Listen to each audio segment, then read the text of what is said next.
E aí, pessoal, que eu, Elias, professor de História de vocês.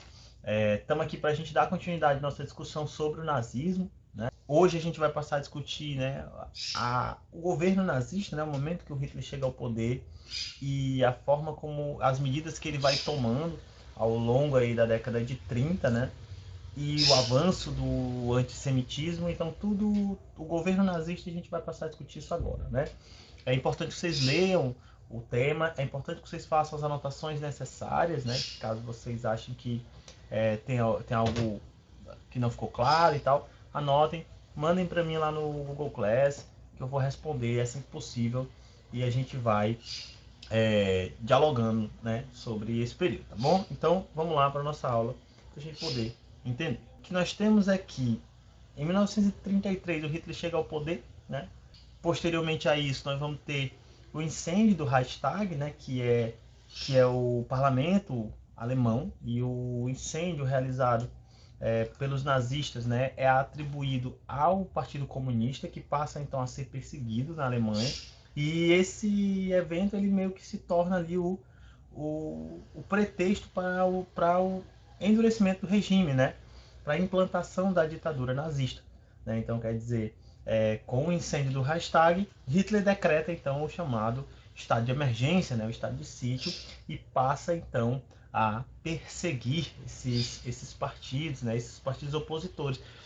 Claro que inicialmente o alvo principal eram os partidos e grupos de orientação, vamos botar assim, de esquerda, né, e marxistas também, no caso aí socialistas, anarquistas não, mas comunistas, né, anarquistas também, mas esse grupo ele não vai ficar especificamente sobre esse tipo de ideologia. Nós também vamos ter uma perseguição um pouco mais ampla, porque, por exemplo, o Partido Social Democrata também passa a ser perseguido. Então, quer dizer, o Hitler ele passa a se opor, né, a perseguir os opositores do regime nazista, de certa forma, de boa parte do espectro político.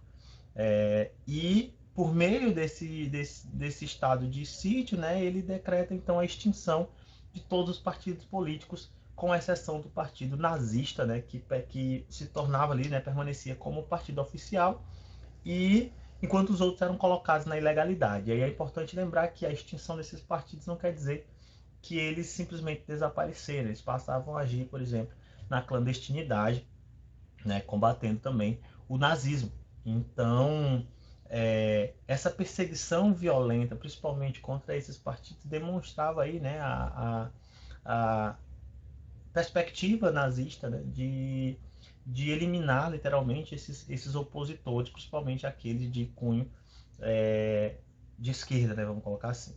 Os nazistas aqui já havia todo um ideal antissemita que vinha se... Porque assim, o antissemitismo ele já existia lá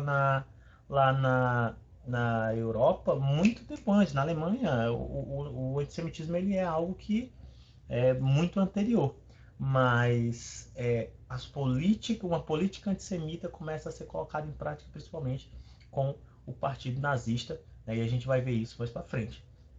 Então, olha só, em 1934, o Paul von Hindenburg, que era lá então o primeiro-ministro, né, ele morre, o Hitler como chanceler, então assume o poder da Alemanha, né, e aí ele se autoproclama Führer, né, que quer dizer líder, né, guia. Então o Hitler passava então a se tornar o guia, né, o condutor daquela nação, o salvador da nação alemã. E isso é principalmente uma característica dos regimes totalitários, né, do nazifascismo de maneira geral, que é dar a esse líder uma aura aí, né, de salvador, um enviado que vai libertar o povo da opressão estrangeira, no caso aqui, né, tendo em vista que o nazifascismo é um regime nacionalista. Então, da mesma forma que o Mussolini foi chamado de Il Duce, né, que também quer dizer mais ou menos isso, líder, o Hitler foi chamado de Führer, que quer dizer guia também, líder, condutor. Então, quer dizer, você vê que essa concentração, né, na imagem do Hitler faz com que ele se torne aí uma espécie de grande herói salvador, né, da Alemanha. E como Führer, ele vai passar a concentrar muito mais poderes em si e, claro, né, vai exercer esse poder de uma forma cada vez mais forte. E é aí, né, que você tem aí o início, né, do surgimento da ideia mesmo de construção de um novo Reich, né? A Alemanha, ela então seria uma nação, né, guiada pelo Hitler, com um objetivo amplo de construir um Reich, um império, né? Porque a Alemanha já tinha sido um império anteriormente, o segundo império, o segundo Reich, e agora a gente vai ter o terceiro Reich. Então a ideia do Hitler era principalmente tornar a Alemanha um império, né, por meio da implantação aí de dois grandes fundamentos, duas bases aí desse pensamento, né, de construção desse Reich, que é o pan-germanismo. Então o Hitler considerava que esse Reich ele deveria ser construído a partir da união dos povos de origem germânica, né, de alemães literalmente, que viviam em outros estados. Então a conquista alemã sobre outros países, principalmente ali na região ali da Europa Central, era elemento fundamental porque permitiria a construção desse Reich, né, de unificar e de unir esses povos de origem alemã que viviam em outros países e colocá-los todos sob o comando do Hitler, nesse império unificado que ele considerava aí ser o terceiro Reich, né? Então o pan-germanismo ele é uma característica profunda desse ideal de construção, né, de um império. Então um império construído a partir de grupos ali de origem alemã que viviam em outros locais, né? E aí daria ao Hitler vamos dizer assim, o direito de tomar esses países e a partir daí construir esse Reich. E o outro é o chamado espaço vital. A ideologia nazista é uma ideologia muito fundamentada no supremacismo, né? Então, na ideia para os nazistas, os arianos, né, os alemães aí arianos, eles por serem uma raça superior deveriam ter o direito de dominar os povos inferiores e, e estabelecer o domínio sobre todo um território, né, que eles chamam de espaço vital, que esse território garantiria, né, o desenvolvimento pleno dessa nação ariana, né? Então, os povos inferiores eles não teriam o direito de utilizar esses territórios, pois no caso aí os arianos, né, eram quem seriam os verdadeiros, dizer assim, né, aqueles que realmente tinham o direito de possuir esses territórios para se desenvolver plenamente e desenvolver a Alemanha plenamente. Então, quer dizer, são esses dois conceitos muito importantes para a gente poder entender a construção desse Reich, né, que é o fator fundamental que leva à Segunda Guerra Mundial, né?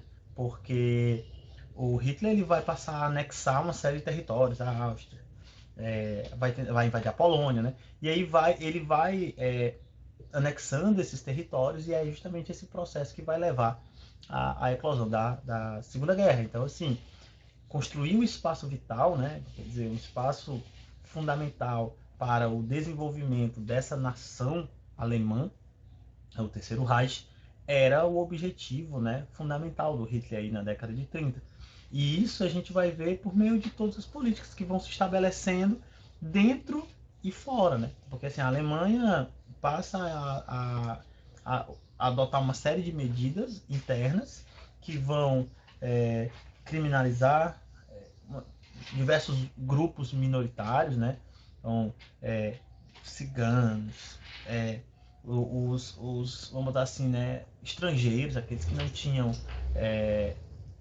nacionalidade, homossexuais, comunistas, né, quer dizer, partidos, né, ligados ao marxismo. Então, quer dizer, você vai ter uma ditadura se estabelecendo e tomando, né, medidas que garantissem a construção desse Reich, né? Então, por isso que é muito importante entender o que é isso.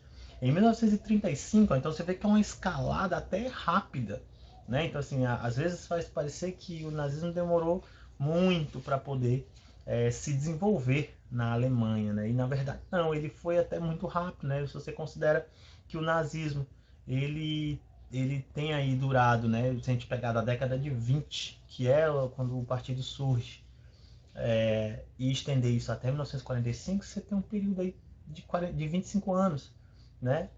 Aproximadamente. É um período muito rápido, né? Para o crescimento dessa ideologia e a expansão, né?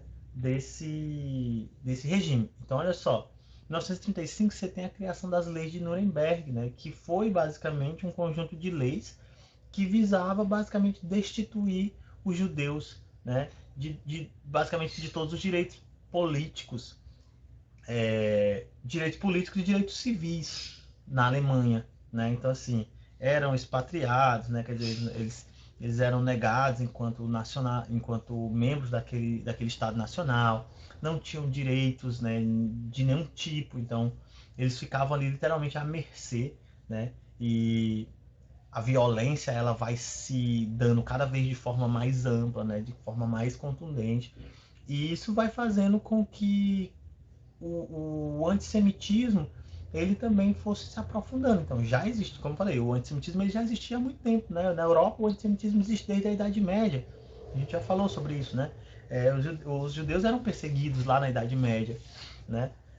Agora, aqui eles vão se tornar o alvo central do processo, né? Principalmente porque aos poucos o Hitler e os nazistas, né, juntamente ali com Goebbels, né, que é a galera que de certa forma pensou, né, o regime nazista, vão cada vez mais centralizando, né, o ideal de um grande inimigo nos judeus. Então o grande inimigo da Alemanha ali eram os judeus, o grande inimigo do povo ariano era o judeu, né?